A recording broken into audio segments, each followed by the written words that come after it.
I'm not sure where to start with this, so I guess I'll just dive in.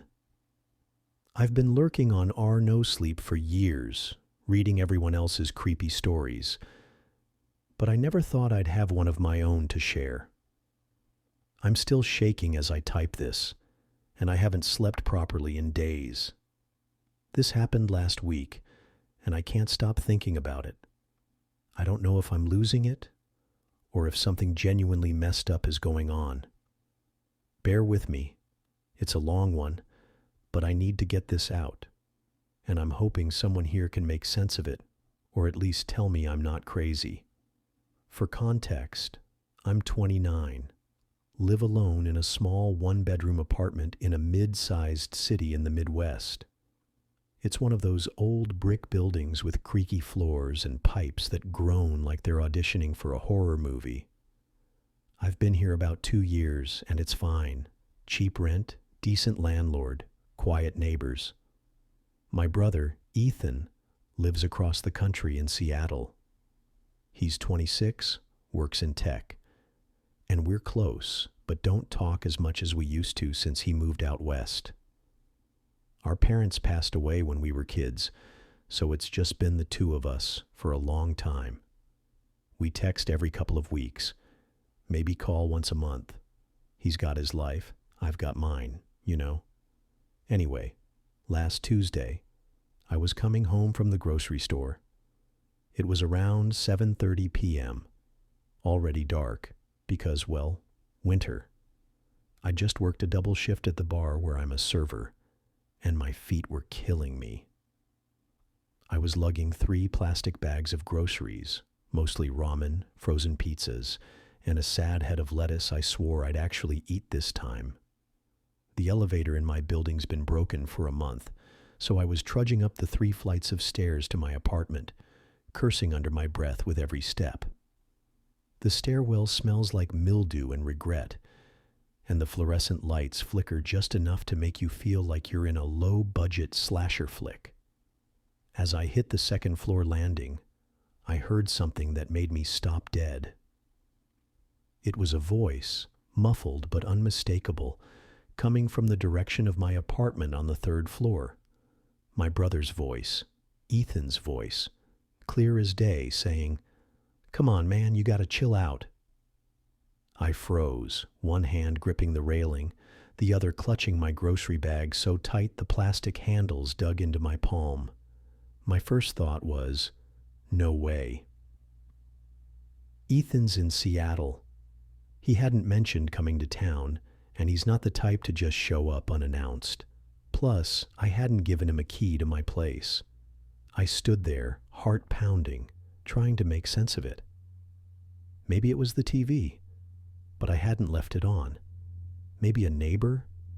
But the voice was so distinctly Ethan's, his slightly nasally tone, the way he drags out "man" when he's annoyed.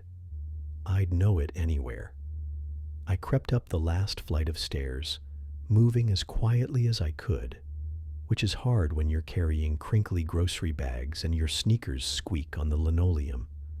The closer I got to my door, the clearer the voice became. It was definitely coming from inside my apartment. Ethan was talking, low and casual, like he was having a conversation with someone. I couldn't make out the other voice if there was one, but I heard him laugh, that stupid, snorty laugh he does when he thinks he's being clever. I stood outside my door, key in hand, debating what to do. My brain was screaming at me to call Ethan, text him, anything to confirm he wasn't actually here. But my phone was buried in my pocket, and I didn't want to make noise. What if it wasn't him? What if someone broke in and was, I don't know, playing a recording of his voice? That sounded insane, even as I thought it. But I've read enough of your stories on here to know weird shit happens. I took a deep breath, unlocked the door as quietly as I could, and pushed it open. The apartment was dark except for the faint glow of streetlights coming through the living room window. Everything looked normal. Couch, coffee table littered with empty beer cans, my ancient Xbox humming softly in sleep mode. But Ethan's voice was still there, coming from the kitchen. "Dude, you're overthinking it," he said, and I swear I heard the clink of a glass, like he was setting it down on the counter. I dropped my grocery bags by the door, gently so they wouldn't rustle, and grabbed the baseball bat I keep in the umbrella stand. Yeah, I'm that guy who keeps a bat for just in case. Heart hammering, I tiptoed toward the kitchen. The floor creaked under me and I winced, expecting the voice to stop or someone to jump out. But it didn't. Ethan kept talking. "Look, just call her, okay? Worst she can say is no." I peeked around the corner into the kitchen. Empty. No Ethan, no intruder, no nothing. Just my chipped mugs on the counter and a sink full of dishes I'd been ignoring. The voice stopped the second I stepped into the room. Dead silence. I stood there, bat raised, feeling like an idiot, but also scared out of my mind. "Ethan," I called out, my voice cracking like I was 14 again. Nothing. I checked the whole apartment. Bedroom, bathroom, even the tiny closet where I stuff my laundry. Nobody. I sank onto the couch, bat across my lap, and pulled out my phone. My hands were shaking so bad I could barely unlock it. I called Ethan. It rang 4 times before he picked up, sounding groggy. "Yo, what's up? It's like 4:30 a.m. here." "Where are you?" I blurted out. In bed? In Seattle? What's wrong with you, man?" I told him what happened, stumbling over my words, expecting him to laugh it off or call me a dumbass. But he got quiet. Too quiet. Finally he said, "That's weird. You sure it was my voice?" "Positive," I said. "It was you, Ethan. Word for word, the way you talk." He didn't say anything for a second. Then, "Okay, don't freak out, but you remember that podcast I was on a couple months ago for my company's app launch?" I vaguely remembered him mentioning it. A tech podcast he'd done remotely. Him yammering about coding or whatever. "Yeah, what about it?" They recorded it in a studio, but I sent them some extra audio clips later, just like me talking about random stuff to use as filler. They might have posted it online. Maybe someone got a hold of it. That made sense, kind of, but it didn't explain why his voice was in my apartment, clear as if he was standing there. I asked if he'd been talking about calling someone in the podcast, and he said he didn't remember, but it was possible. "I ramble a lot when I'm nervous," he admitted. Could have said anything. I hung up, feeling a little better but still uneasy. I checked every corner of the apartment again, even under the damn bed. Nothing. I locked the door, wedged a chair under the handle for good measure, and tried to sleep. Spoiler, I didn't.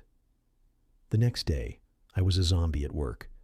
I kept replaying the voice in my head, trying to convince myself it was the TV or a neighbor or, hell, my imagination. I even searched for Ethan's podcast online. Found it on some obscure tech site. But the episode was just him droning on about algorithms. No casual chatter. No, "Dude, you're overthinking it." I texted him to ask about the extra clips, and he said he'd check with the podcast people but didn't sound hopeful.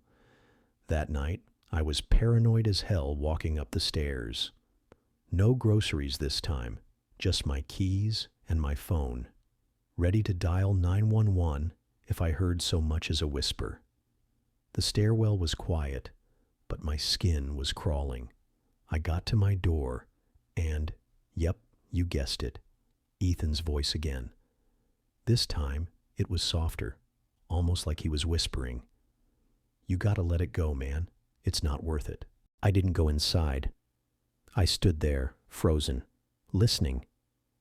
It went on for maybe a minute. Ethan talking about letting something go, about how she's not coming back. Then it stopped. I called Ethan again, right there in the hallway. He picked up annoyed. Dude, I'm at a bar. What's wrong? I told him what I heard, and he laughed, but it was forced. You're freaking me out, man. I'm fine. I'm in Seattle, I swear.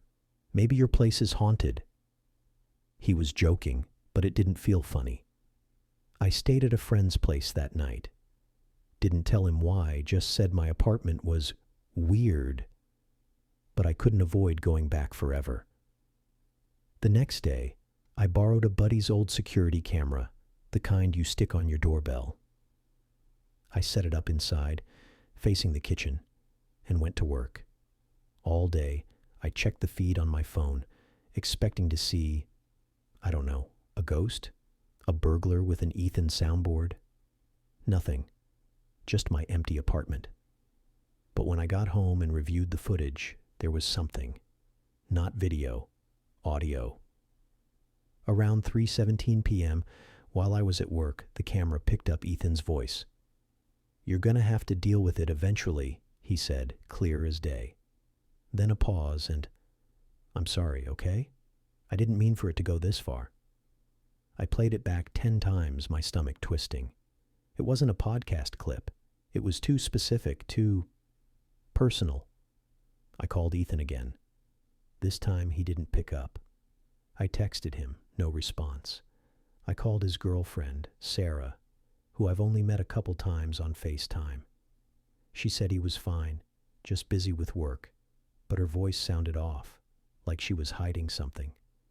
I didn't push her, but I'm starting to wonder if Ethan's okay, or if he's even in Seattle. I haven't heard the voice since that night, but I'm still not sleeping right. Every time I climb those damn stairs, I brace myself for it. I keep the bat by my bed, and I've started leaving the TV on all day to drown out the silence. I don't know what's going on. Maybe it's a prank. Maybe it's some creep with a speaker in my walls. Maybe I'm losing my mind. But it was Ethan's voice. I'd bet my life on it. Has anyone else dealt with something like this? A voice that shouldn't be there, sounding so real it makes your skin crawl? I'm thinking about moving, but part of me feels like that won't fix it. Like whatever this is, it's not tied to the apartment. It's tied to me, or Ethan, or both of us. I just checked my word count, and I'm way over my usual ramble limit, so I'll stop here. Any advice, RR No Sleep? Am I paranoid, or is something seriously wrong?